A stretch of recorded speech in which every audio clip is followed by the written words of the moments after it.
Hi folks, how you doing? Welcome to North Knives. Today I am making a very confused knife. Sometimes it's nice to have a bit of fun. I was straightening all over the blades.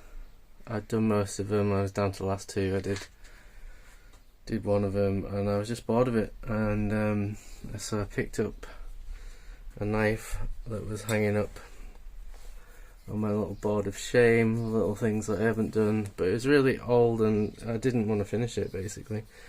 But it's heat treated, and I just thought, well, what can I do with this? So I'll show you where I've got to, because I keep thinking, oh, this would be cool to show, and then I don't film anything, and then it keeps getting cooler. So I'll show you. I'll turn you around. So this is basically where I'm up to. I'm not quite in yet. This is my first ever non-full tang handle, and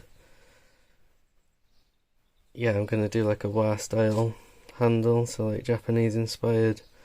The blade, I mean, I make kitchen knives, but I think I'm going to use it as a kitchen knife, but I just put a Swedge on, false edge, because I thought it looked cool. And when I'm trying new things, I always like to try more than one new thing, so I've had some ferric chloride for maybe a year now, and I haven't tried it out, so I thought I'd patina it with ferric chloride. This is 80 CRV2 or 1080 plus. I heat treated it probably over a year ago. I didn't have the Rockwell hardness tester then, but I tested it, and it's about 57 HRC, which is pretty good.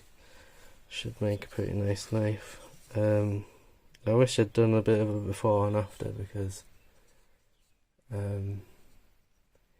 it just looked, it was a completely different knife. I mean, the edge was the back of the knife, and it was quite,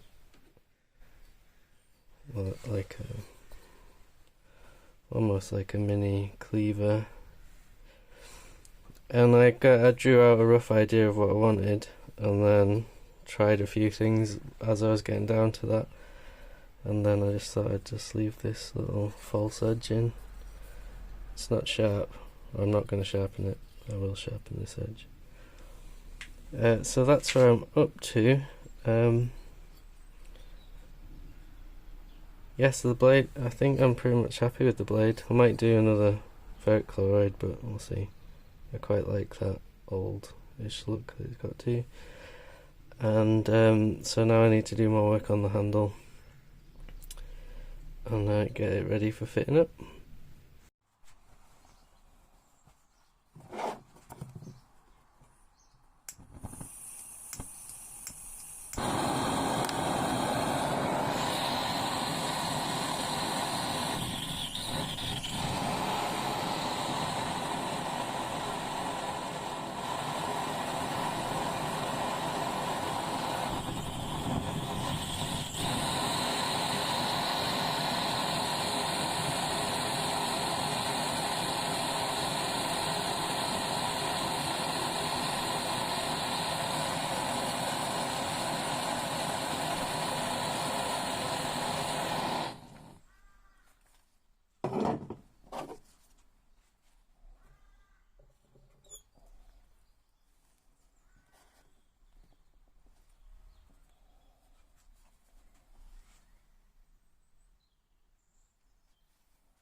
Okay, so I was struggling a bit before that, so I just thought I'd try heating it up.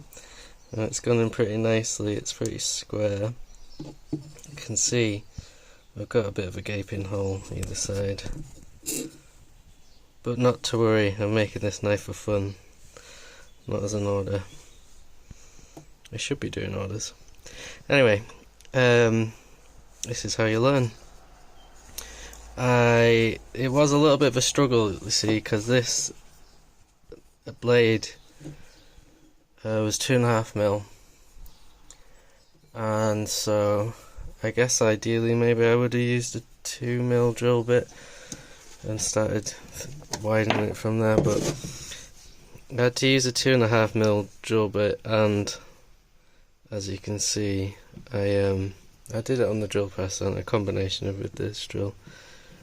It's only in by about a tiny bit there. It's a really short drill piece. I need some longer drill pieces if I'm going to do these handles basically, and I can't get the knife out now, but well, I'll have to. But the tang is coming to there because of the drill bits that I had. Originally the tang went to there, but I thought without making some tools or ordering some bits I was never going to do it, and I kind of want to finish this tonight, so okay, next step, I've got to get this off now and then start working on the handle. Okay, good progress, but I need to be more careful. I'm glad to say that is the worst I've cut myself making knives. But that was just refitting the handle, and obviously I haven't sharpened this yet, but it's ground like I grind all my knives really, so thinly that you can do some damage, so I'm going to get cleaned up and carry on. The handle's turning out really nicely. Bit of burnt bits at the end of the grain, but yeah, I'm just going to do one last grip. I'm going to finish this on 320 and fit it up, oil it, fit it up, we'll see. Sanded the handle up to 320 grit, and then I wet the handle with water, let it dry, resanded it at 320. So the grain didn't raise that much, so hopefully that'll all be good. And I used it's got some tung oil on it now. I got a few different oils, but I thought because this is a sort of Eastern inspired blade, well, Japanese really, I think tung oil might be Chinese. Anyway, I'm going to wipe that off now and leave it to dry. Morning folks, another day, another dollar, but not for me because I'm making a knife that I'm not going to sell. Oh well. Anyway, so I've got the animals are fed, I've got some coffee on. I think I've done everything I need to do, so I can go out in a minute to the workshop and have a look what's waiting for me. Predictably, if you know me by now, I thought there was more hours in the day, I guess, so I obviously didn't finish the knife last night. I did the coat with oil, left it to dry, then I went out and did another coat of oil, and then I went and wiped that off. That was about 12 o'clock, so that was the last thing I did. And yeah, so hopefully handle's looking nice and the knife's pretty much ready to assemble. Yeah. Okie dokie, what have we here? Except a mess. Really great big mess.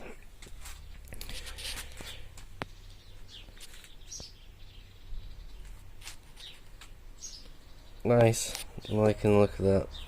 Yeah, it's dry. Beautiful.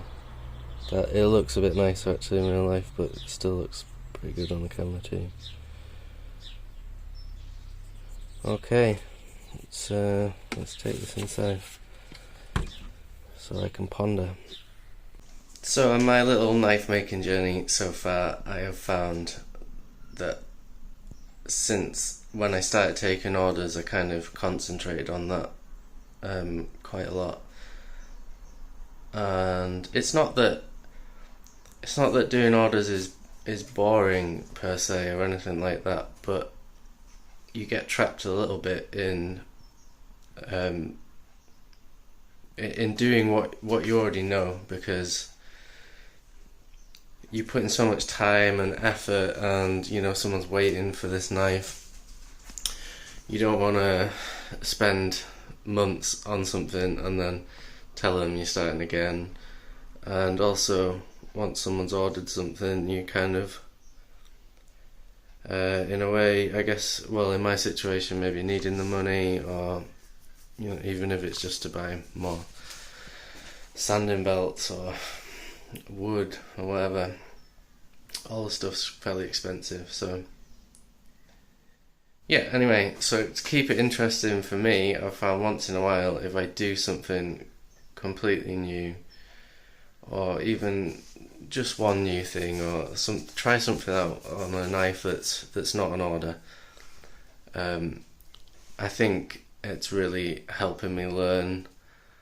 I think it keeps it interesting and fun, and yeah, maybe I'm wasting a bit of time, but also, hey, I'm self-employed, I can do whatever I want. So, coffee's nearly there. So this one, also my sort of theory on doing new things is maybe not logical, because I tend to put many variables in at once. So my theory is to do a lot of, throw as much shit at the wall as I can, see what sticks.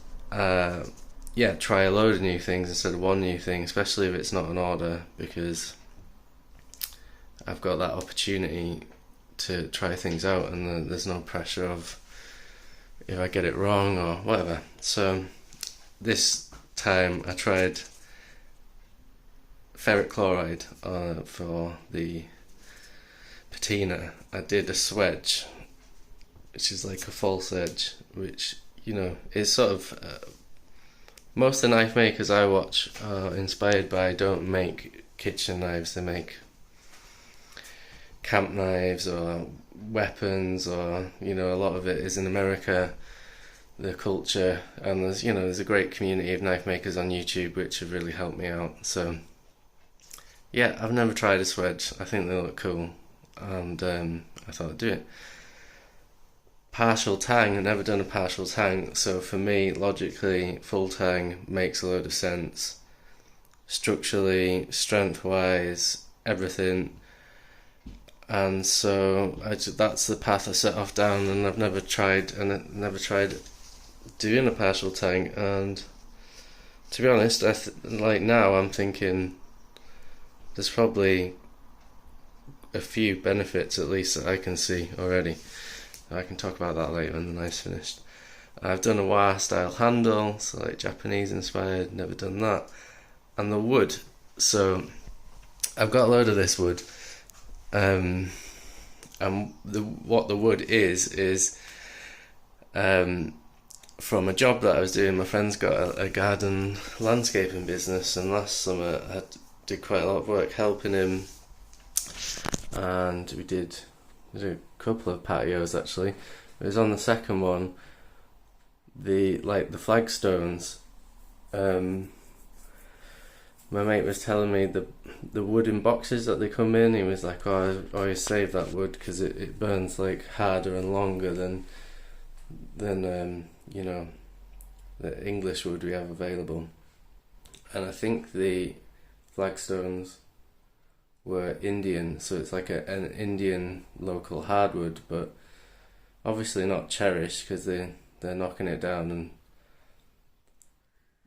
chopping it up, making it into boxes for the flagstone. So it can't be an expensive wood, but I figured it must be a really hard wood.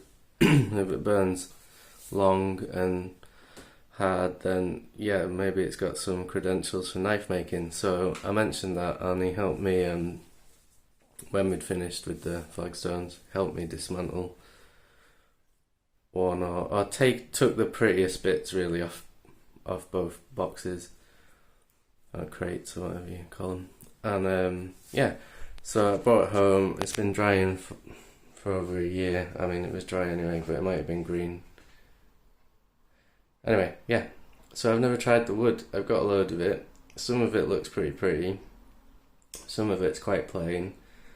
But also it's thin, so if I was going to chop it in half and make scales for a full tang knife, it's kind of too thin to do that. I can always throw liners on and stuff like that, but I'd rather work with something thicker. So this might be a perfect use for it. So I mean, so far so good, and so I'll have to test out its longevity. Yeah, so new stuff, cool. So let's get back to the knife, and I'm going to finish making my coffee and just ponder about what I'm going to do, make sure I'm not making mistakes. So although this hole turned out too big here, it's not terrible for my first go, and I kind of knew while I was doing it was wrong. So, but with what I had, there wasn't a lot. I thought this was the best option. So basically, this knife was it's 2.3mm stock. I measured it at 2.5.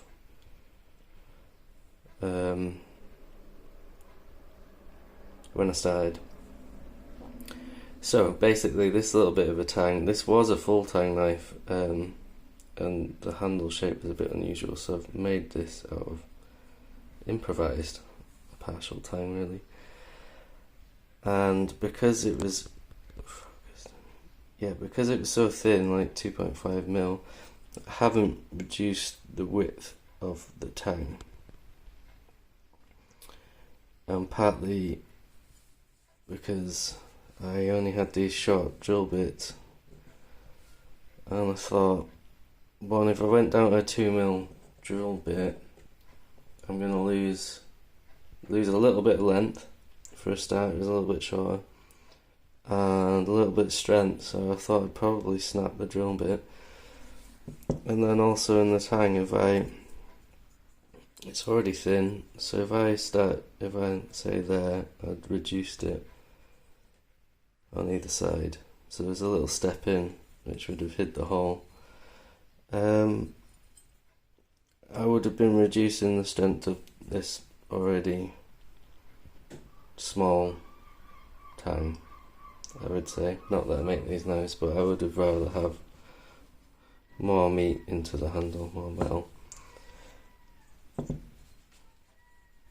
Anyway, yeah, that's why I did that. That's why it's not going to be perfect looking. I might put some wood in the glue when I glue it.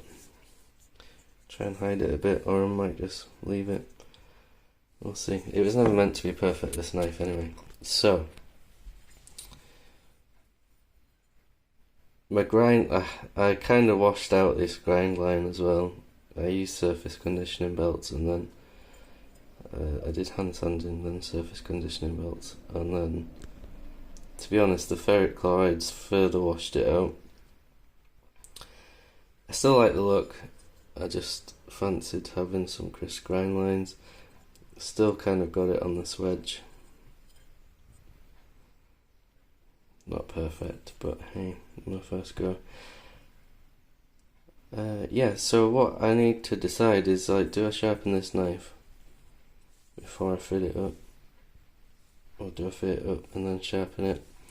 Also, I guess I'm thinking about another dip in the ferric chloride, basically, for this. I don't know if I should sharpen it before I do that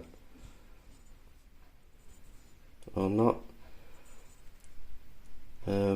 Anyway, you're going to find out soon enough what I've decided. But I'm actually super chuffed with the way this is coming out. It's going to be a cool knife. It's going to be well balanced, lightweight.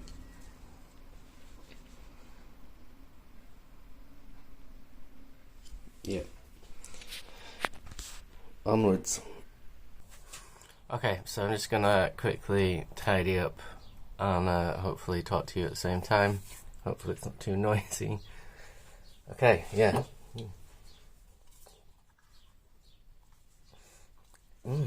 Gas.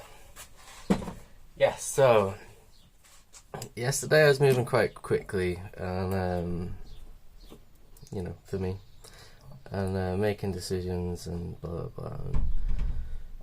Now I've kind of fallen in love with the knife a bit, and I'm agonising over really small details, which probably don't matter in the long run.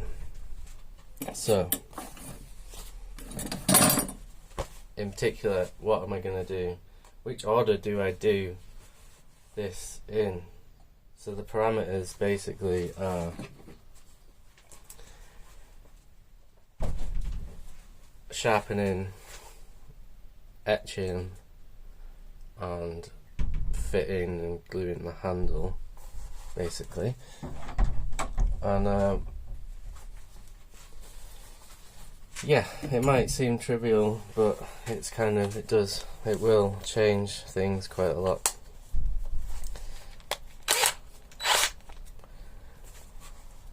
The order that I do them in is going to change the look of the knife and stuff. So first of all, thinking, well, if I sharpen it, I could sharpen it first.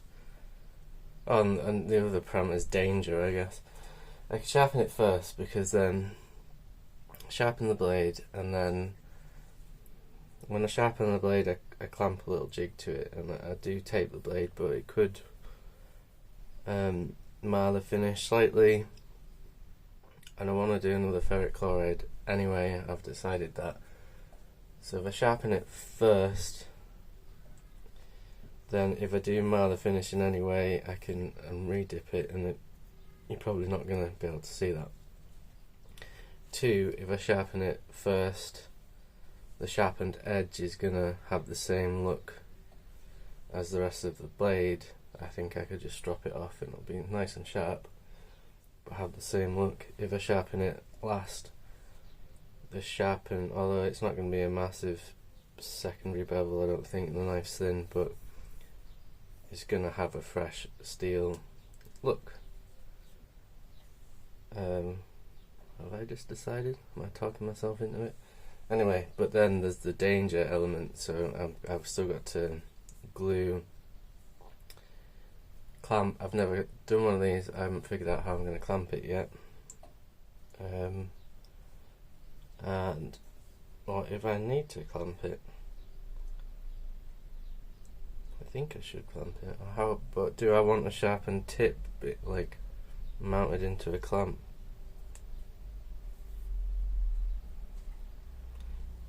I'm just gonna have to find out, aren't I? Anyway, this is the stuff that's going around in my head, and I should just get on with it. And now I'm just talking to you, I'm not even tidying up, so I'm gonna go. Onward. Okay, I'm ready. Let's shut that off. That was a tarmac. Stone's all wet. We have to leave it going for a little bit, just get it all wet. And yeah, let's have a look at the blade. So I taped it, and then I've oiled it just because it's carbon steel, and yeah, just reduce the risk of it getting some unwanted rust or something. Yeah, so now I need to go and set the angle like so. That's going to be way too high. Oops. And yeah, get it sharpened. Let's get this thing finished.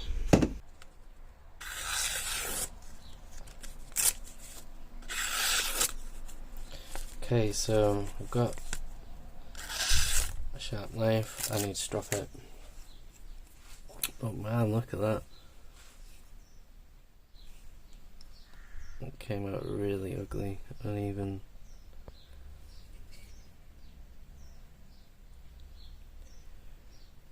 So, yeah, a little bit disappointed with that. Honestly, I thought it was ground pretty thinly. I didn't measure it.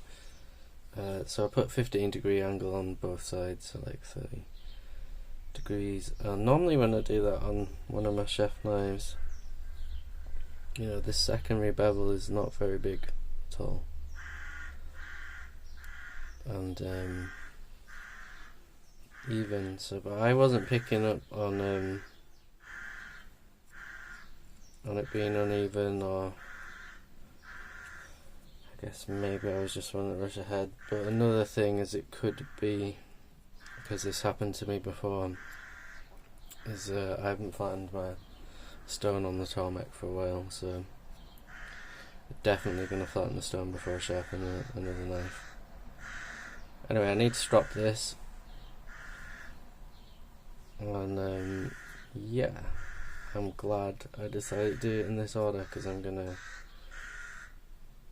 dip it in ferric chloride again, and hopefully kind of hide this ugly secondary bevel a bit. Let's see how it comes out. Okay, so I've already learnt a few things. Yeah, I've got the look back that I wanted of being quite heavy on the ferric chloride, but careful, it's lost its sharpness, so this is really thin.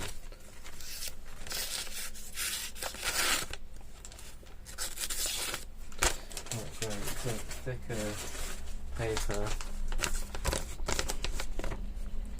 It can still cut quite nicely. So, to be honest, it's sharp enough to cut vegetables. I'm keeping this knife for myself, and I don't want to ruin the look by trying to get it razor sharp. So I think I'm going to leave it like that. Unfortunately, I should be able to see.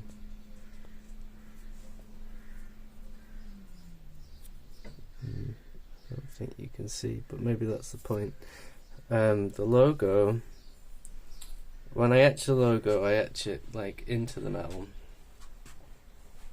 You have your negative attached to the marking tool and the positive attached to the blade, and then once I've finished etching into the metal, I switch them around so the positive's on the marking tool, negative on the blade, and what that does, it deposits carbon, I think, into it basically blackens up the etch, so it's still etched in, but the ferric chloride this time has taken all the black out, so you can still see it in person. It's just a lot more subtle, and it wasn't what I was going for. So that's another thing learnt. Yeah, anyway, so I just got to glue it up and see what it turns out. Okay, so it's glued up. It's my makeshift clamp. I've used 5-minute epoxy, and mixed a bit of the sawdust from the knife handle just at the top, so hopefully that'll cover that hole. Yeah, it's 5-minute epoxy, so it's lunchtime, so I'm gonna go and have my lunch, let it set up, and then I'll show it to you. Thanks so much for watching. If anyone's still here following this through with me, I really appreciate it. And yeah, if you like the video, give it a like and subscribe if you want to see more content. Yeah, and let me know in the comments what you think. Do you think all kitchen knives should have a swedge? Because I think they maybe should. Not for any reason other than they look cool. Let's have a look. I'll show you it finished. So here it is, all finished. Glue set. I'm not going to use it just yet. These holes didn't actually come out as bad as I thought it might. I'm not saying it's perfect. There's nothing about this knife that's perfect, but I don't know, it's fun. It makes me smile. The Swedge is ridiculous. Yeah, I'm not got a, what is it, octagon?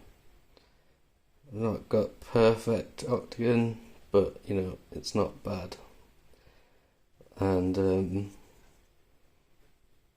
I know what I'd do differently next time to make it better, which, you know, that was the whole point of this thing. So the last thing to do really is just use it and see if I like it. I think I will. This is the other thing, it's super lightweight for a start, and balances really well on the first finger.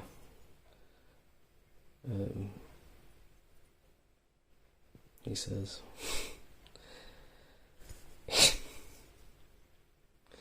It's easier when you're not holding the camera with the other hand. But yeah, it does.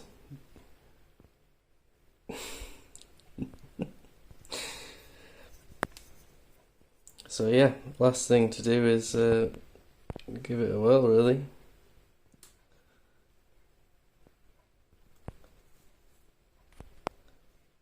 Let me know what you think in the comments.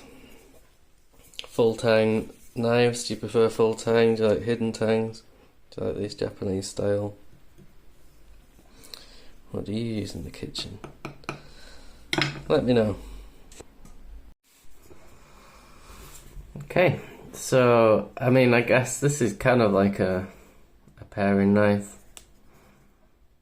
with the Swedge. So off the board work and stuff, I mean, to be honest, I prefer a slightly shorter knife for off the board work, but a lot of paring knives are this big. So this apple's got a bit of a rotten bit in. That's good. I don't normally peel with a knife either, but I guess that's what you would maybe do with a paring knife.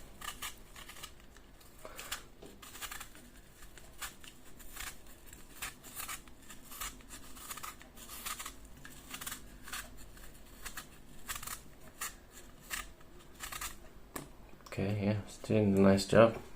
Not removing too much.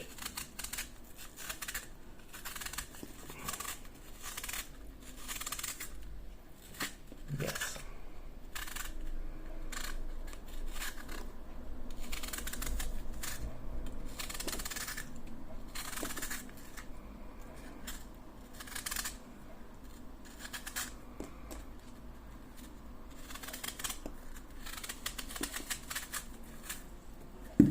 Okay.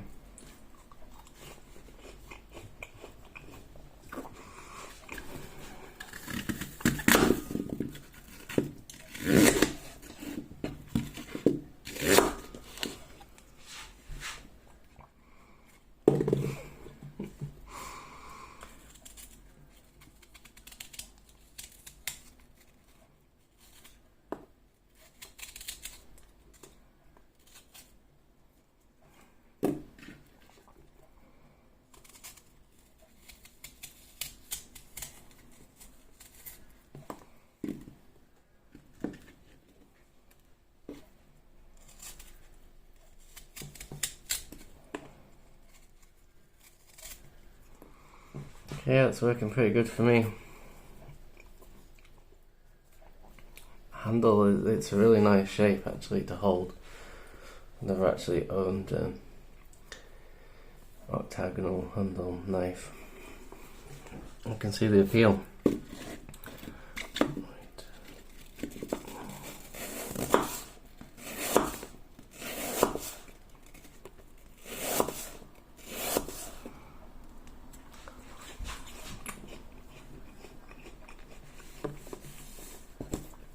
Good. Right, yeah, I must apologise that my hands are there. I mean, I've washed them, but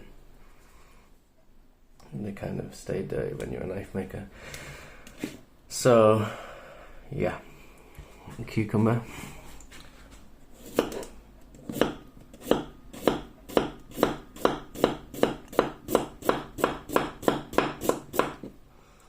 It's great.